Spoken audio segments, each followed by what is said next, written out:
Bismillahirrahmanirrahim. Assalamualaikum warahmatullahi wabarakatuh. Bertemu lagi cuy ya, berjumpa lagi dengan saya Rahmat di channel Rahmat Pon Channel, channelnya orang Kota Pontianak. Salam serumpun, salam persaudaraan cuy.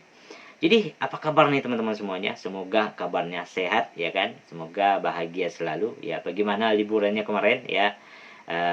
Udah libur panjang cuy ya, dari kemarin hari Natal ya kan, tahun baru juga ya. Dan bagaimana suasana ya kan di Malaysia ya, menyambut tahun baru kemarin ya, malam tadi cuy ya. Semoga Indonesia Malaysia ini menjadi negara yang terbaik begitu ya, menjadi negara yang maju ya. Indonesia juga harus bisa menyusul, amin ya rabbal alamin. Guys, jadi di video kali ini ya guys ya, ini saya tertengok suatu tajuk cuy ya, bahwa tajuknya yaitu Presiden Prabowo ya sebut nama Malaysia. Jadi seperti apakah nih videonya? Saya pun penasaran melihatnya. Buat korang semua mungkin yang suka dengan channel ini, bolehlah kiranya untuk support channel ini cuy ya. Subscribe, like, dan komentar cuy ya. Nanti tidak berbuang masa, langsung saja kita tengok videonya. Jom. Kita harus perbaiki sistem kita. Dan kita tidak boleh malu. Indonesia menurutku udah darurat korupsi karena suara masyarakatnya masih relatif mudah dibeli pas pemilu. Kok bisa? Udah jadi rahasia umum. Kalau buat jadi pejabat di Indonesia itu biayanya mahal banget. Ya, Satu-satunya cara ketika saya minjem duit 50 miliaran misalnya, kemudian saya terpilih oleh rakyat, untuk mengembalikan modal itu satu-satunya cara saya harus merampok uang rakyat lagi. Korupsi lagi. Tidak ada cara lain. Berarti secara tidak langsung dengan gaji kecil seperti ini Bapak menganggap kepala daerah berpotensi untuk pasti harus itu, bukan potensi, harus korupsi Bang. Indonesia lebih matang dari sudut demokrasinya karena sudah di sini lebih ke depan, lebih maju sejak 98 dan telah lalui beberapa proses dan melihat beberapa kelemahan dan terus memperbaikinya, dan institusi lebih kukuh walaupun permasalahan kesenjangan masih wujud dan korupsi masih meluas yang sedang coba ditangani. Saya lihat negara-negara kita, tetangga kita efisien. Ya, Malaysia. Apakah model pemerintahan parlementer seperti Malaysia bakal cocok kalau diterapkan di Indonesia? Ya, nanti linknya saya sertakan di deskripsi guys ya. Boleh kalau tonton video original. Jangan lupa support Halo juga. sahabat semua. Oke. Apa kabar kalian di sana? Alhamdulillah Semoga baik. selalu dalam keadaan sehat dan bahagia. Amin Bersama ya rabbal saya, alamin. Ria Oktorina, mari kita simak pembahasan mendalam yang sangat menarik hari ini, yang akan membawa kita melihat bagaimana cara negara lain menjalankan sistem yang mungkin bisa menjadi pelajaran berharga bagi kita di Indonesia. Ya, harus Baru-baru ya, ini, belajar. Presiden Republik Indonesia, Pak Prabowo Subianto, menyebut nama Malaysia dalam sebuah pernyataannya. Ini bukan pertama kalinya Malaysia disebut dalam konteks perbandingan. Ya. Beliau mengapresiasi efisiensi yang diterapkan oleh negara tetangga kita, termasuk Malaysia, Singapura, dan beberapa negara lainnya. Kita harus perbaiki sistem kita. Oke. Dan kita tidak boleh malu untuk mengakui bahwa kemungkinan sistem ini terlalu mahal. Betul. Betul. Tidak boleh malu cuy untuk mengakui. Dari ya. wajah yang menang pun saya lihat lesu juga. Yang menang lesu, apalagi yang kalah.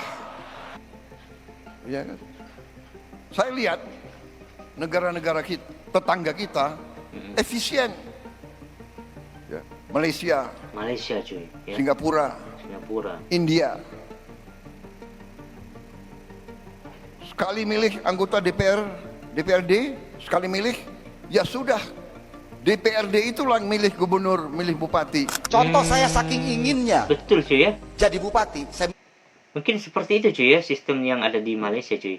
Jadi itu tidak ribet-ribet gitu kan, dan efisien betul ya, tidak memakan waktu, tidak memakan kos yang besar seperti itu cuy ya.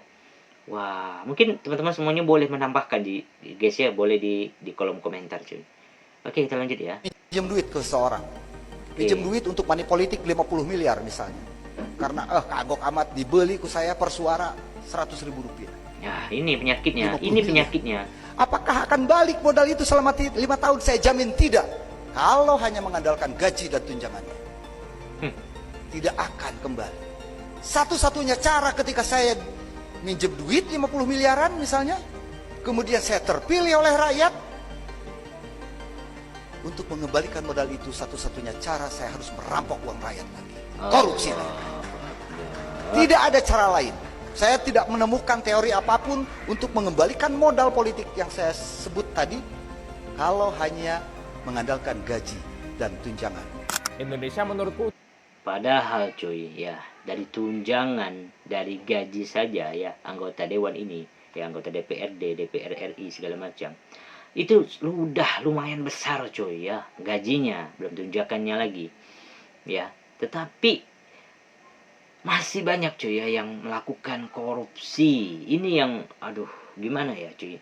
Sebenarnya itu suatu dasar cuy ya. Mungkin dasar diri seseorang ya, dari dasar, dari didikannya, dari kecilnya, ya, sekolahnya, ya, perguruan tingginya, bagaimana dia cara orang tua mendidiknya, begitu ya, kejujurannya. Ini yang membuat mungkin ya cuy ya, banyak sekali ya anggota DPRD, DPR RI segala macam cuy yang melakukan korupsi. Apalagi dalam hal kalau udah pemilihan, ya kan, ya, baru-baru kita tahu cuy ya, di Indonesia melakukan pemilihan begitu ya. Ya betul, banyak sekali uang yang dikeluarkan untuk apa? Untuk membeli suara rakyat. Ya, kadang rakyat dikasih 50.000, 100.000, ya, itu sudah senangnya luar biasa. Jadi kembali lagi cuy ya ke rakyat dan anggota dewannya, ya kan. Bagaimana kalau misalnya anggota dewan nih mau memberikan uang untuk memilih suara istilahnya, tetapi rakyatnya tidak mau cuy, artinya tidak terlaksana seperti itu.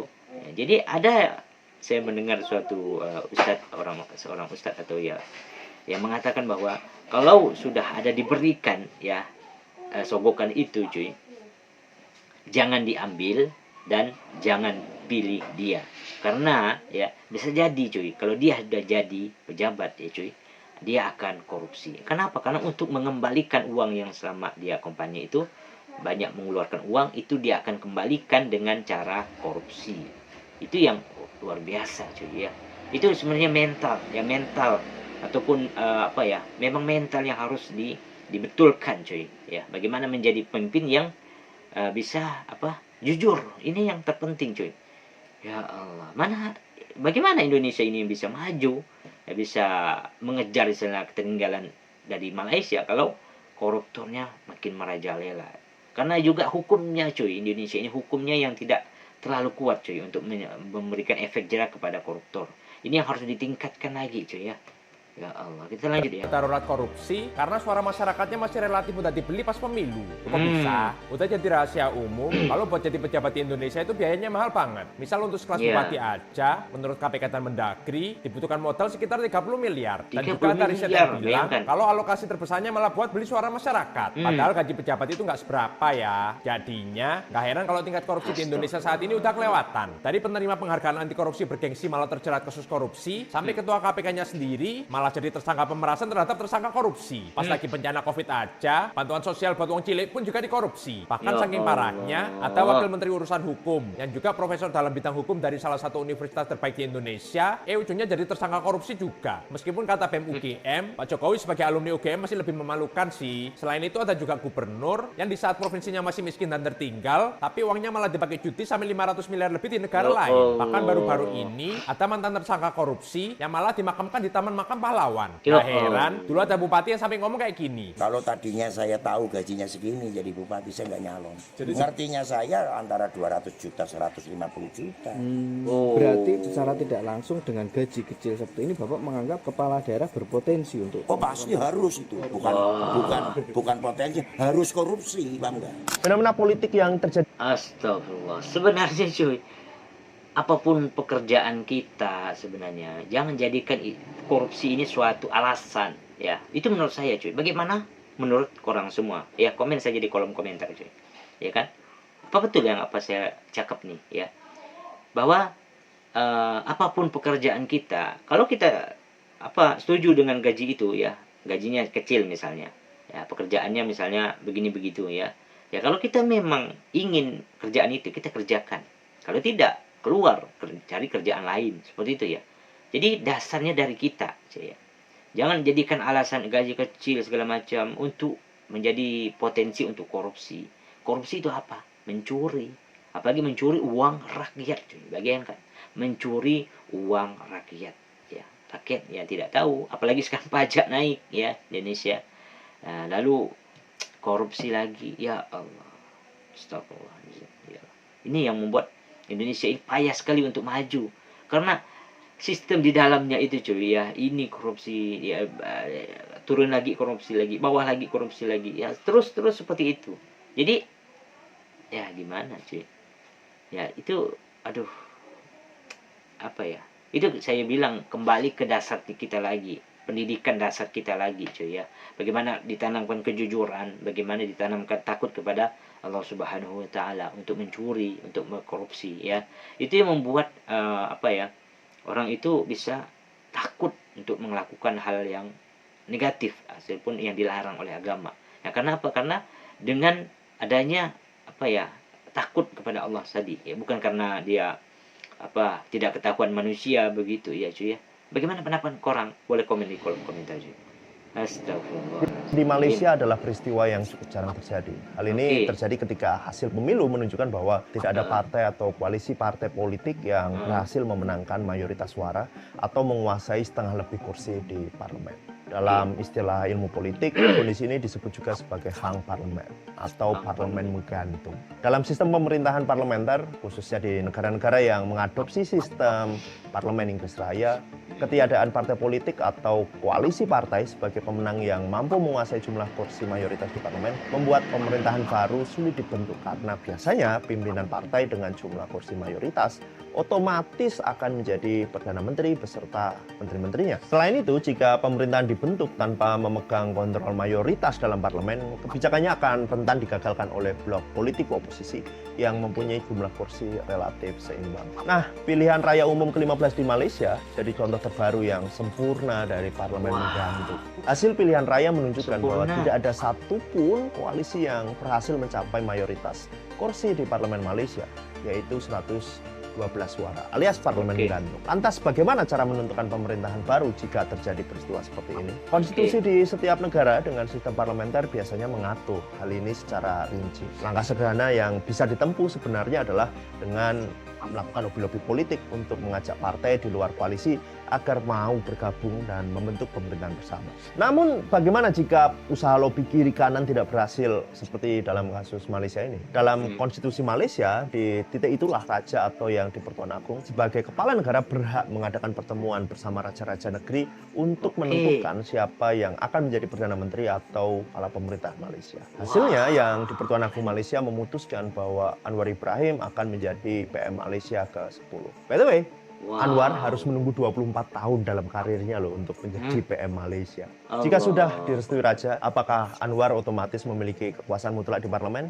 Tentu saja tidak. Namun dengan bekal titah Raja Malaysia, ia memiliki legitimasi yang kuat untuk mengajak partai-partai lainnya bergabung dalam koalisi pemerintahannya. Negara dengan sistem presidensial seperti Indonesia tentu tidak akan merasakan kondisi parlemen menggantung seperti ini.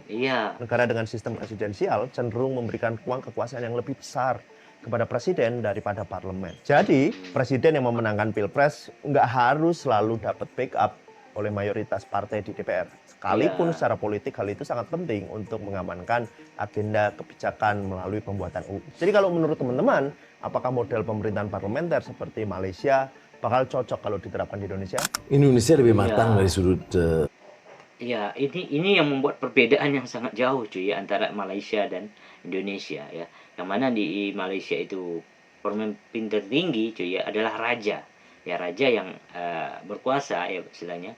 Nah, barulah apa tadi itu Perdana Menteri ya. Kalau memang sudah ada pemilihan bergantung istilah seperti itu. Jadi yang menentukan tentu rajanya lagi cuy, titah rajanya ya. Seperti itu ya kurang lebih cuy ya. Mungkin teman-teman semuanya boleh menambahkan di kolom komentar cuy ya. Oke, kita lanjut ya. Demokrasinya karena sudah di sini lebih ke depan, lebih maju sejak 98 dan telah lalui beberapa proses dan melihat beberapa kelemahan dan terus memperbaikinya. Dan institusi lebih kukuh walaupun permasalahan kesenjangan masih wujud dan korupsi masih meluas yang sedang cuba ditangani. Dan saya kira peranan oposisi itu masih penting dalam negara. Dan suara-suara begitu sudah juga kedengaran di Indonesia walaupun ada juga pandangan untuk hidupkan semangat musyawarah gotong royong yang lama. Tapi itu terserah kepada Indonesia untuk memutuskan apa yang sebaiknya. Kita harus Terbaik. ikat sabuk-sabuk kita. Kita harus, sekali lagi saya tekankan, hemat. Kita harus kurangi kebocoran dari anggaran. Saya bertekad untuk memerangi kebocoran. Kita harus jamin setiap rupiah uang rakyat sampai ke rakyat yang memerlukan. Allah. Ini harus cuy. Kita tidak boleh lagi toleransi terhadap kebocoran, pengeluaran yang boros, hal-hal yang tidak langsung mengatasi kesulitan rakyat, hal-hal yang tidak produktif. Sekarang saatnya adalah mengatasi masalah langsung. Saat ini, di Indonesia, proses Sebentar, pemilu... cuy. Ya, sebentar ya. Dan juga ada statement cuy ya dari Prabowo ya, bahwa mengatakan tegas terhadap pelaku koruptor ataupun pelaku korupsi ini, yaitu koruptor cuy. Karena kalau tidak salah videonya itu saya pernah lihat cuy, bahwa ya harus dibalikkan kan. Nah, seperti itu. Harus dibalikkan nih. Kalau memang mau istilahnya diam-diam ya, balikkan dulu uang rakyat baru istilahnya. Tapi kalau masih tidak dibalikkan uang rakyat ya, koruptor ini, maka akan diproses secara tegas cuy ya. Itu yang statement yang beliau ataupun Bapak Prabowo ini berikan cuy ya, bahwa memang harus tegas terhadap masalah ini cuy ya. Oke, kita lanjut ya. melibatkan banyak tahapan dan membutuhkan dana yang sangat besar. Sebagai contoh, setiap 5 tahun sekali, kita tidak hanya memilih presiden dan wakil presiden, tetapi juga anggota DPR, DPD, gubernur, bupati, hingga wali kota. Berbeda dengan sistem di Malaysia atau Singapura, di mana proses pemilihan hanya dilakukan 1 kali untuk beberapa tingkatan pemerintahan, sehingga lebih hemat waktu, tenaga, dan biaya. Iya, Pak betul. Prabowo menilai bahwa sistem kita ini cenderung terlalu mahal, bahkan untuk pihak yang menang sekalipun. Ketika kemenangan diraih, bukan kebahagiaan yang terpancar, melainkan kelelahan. Apalagi Betul, bagi cuy. mereka yang kalah. Ya. Beliau juga menyoroti akar permasalahan korupsi yang sering terjadi di Indonesia. Dalam sistem saat ini, biaya kampanye yang sangat besar memaksa banyak calon kepala daerah untuk berutang demi memenangkan pemilihan. Setelah ini mereka masalah terpilih, Indonesia, beban cuy. utang itu seringkali menjadi alasan utama untuk melakukan tindakan korupsi. Ini menjadi lingkaran setan yang sulit diputuskan jika tidak ada perubahan signifikan dalam sistem politik kita. Ya. Disinilah pelajaran penting dari negara-negara tetangga menjadi relevan. Malaysia, misalnya, Masya Allah, memiliki Malaysia tingkat kasus terbaik. korupsi yang jauh lebih rendah dibandingkan dengan kita. Oke. Meski bukan berarti mereka bebas dari masalah, Ya. tradisi baik mereka dalam mencegah dan menangani korupsi patut kita jadikan inspirasi. Ini perlu Namun, dicontoh cuy ya. sahabat, perlu kita ingat, perbandingan ini bukan untuk saling menjatuhkan atau Ya, mencari betul. kesalahan. Kita bukan sedang menilai siapa yang lebih baik, tetapi bagaimana kita bisa belajar dari kelebihan mereka. Ya, Setiap itu harus. negara memiliki keunikan dan tantangannya masing-masing. Kita, sebagai bangsa Indonesia, juga memiliki banyak hal yang bisa dibanggakan. Akan tetapi, bukan berarti kita harus menutup mata terhadap apa yang bisa kita tingkatkan. Ya, betul. Pak Prabowo juga menegaskan bahwa kita tidak boleh malu untuk mengakui kekurangan. Kekurangan ya. Langkah pertama menuju perubahan adalah kesadaran akan apa yang salah dan komitmen untuk memperbaikinya. Jangan sampai rasa ego dan merasa selalu benar menjadi penghalang bagi kita untuk maju. Marilah kita belajar dari hal-hal positif yang diterapkan oleh negara lain, dan kita buang hal-hal buruk yang tidak sesuai dengan nilai dan budaya kita. Ya. Saya rasa penting bagi kita semua untuk tidak melihat ini sebagai bahan perdebatan atau alasan untuk bertengkar. Ya. Sebaliknya, mari kita jadikan ini sebagai motivasi untuk introspeksi dan mencari solusi. Sebuah bangsa yang maju adalah bangsa yang mau belajar dari pengalaman, baik dari sejarahnya sendiri maupun dari negara lain. Akhirnya, saya, Ria Oktorina, mengajak sahabat semua untuk melihat pesan ini sebagai peluang untuk bersama-sama membangun Indonesia yang lebih baik. Jadikan setiap pelajaran sebagai bekal untuk menciptakan masa depan yang lebih cerah. Tidak ada bangsa yang sempurna, tetapi kita bisa menjadi bangsa yang terus berbenah. Ya, Mari betul. kita bersatu, saling mendukung, dan menjadikan negeri kita tercinta ini tempat yang lebih baik untuk generasi yang akan datang. Oke guys, jadi itu ya yang memang harus kita tingkatkan cuy ya. Jadi tentu ini Bapak Prabowo ya sebagai presiden saat ini cuy, bahwa banyak menyebut Malaysia sebagai contoh ya kan. Nah, dari beberapa macam hal cuy ya, terutama ini dalam hal efisiensi terhadap pemilihan cuy, yang mana di Malaysia ternyata cuy ya sangat efisien sekali terhadap pemilihan ya, sehingga dapat banyak menghemat biaya, begitu waktu segala macam cuy. Kalau di Indonesia ya 5 tahun sekali dengan pemilihan yang sangat beragam sekali cuy, artinya sangat banyak menguras tenaga, biaya juga cuy, artinya sangat banyak menggunakan biaya sehingga banyak memotong uang-uang dari negara ataupun simpanan negara cuy, seperti itu cuy ya. Jadi ini suatu contoh juga cuy buat Indonesia, dan Indonesia juga jangan sampai puas hati dengan apa yang dia ada yang sekarang ini sehingga berlengah istilahnya ya. Tentu harus mencontoh ataupun harus mau belajar dari negara-negara lain, terutama adalah negara Malaysia yang sangat dekat begitu ya, dan pemerintahnya sangat bagus istilahnya seperti itu cuy ya. Semoga Indonesia lebih baik lagi ya. Dan buat teman-teman semuanya, buat korang semua di Malaysia ya, beruntung sekali cuy punya negara Malaysia yang mana negara makmur begitu ya, negara yang punya sistem yang terbaik begitu ya, sehingga cepat sekali meroket sekali istilahnya pembangunan segala macam ya, kesejahteraan ekonomi rakyatnya segala macam itu terbaik buat saya, menurut saya cuy ya. Bagaimana pandangan teman-teman semuanya? Boleh komen saja di kolom komentar. Itu dulu video hari ini. Bertemu lagi di video selanjutnya. Assalamualaikum warahmatullahi wabarakatuh. Bye bye cuy.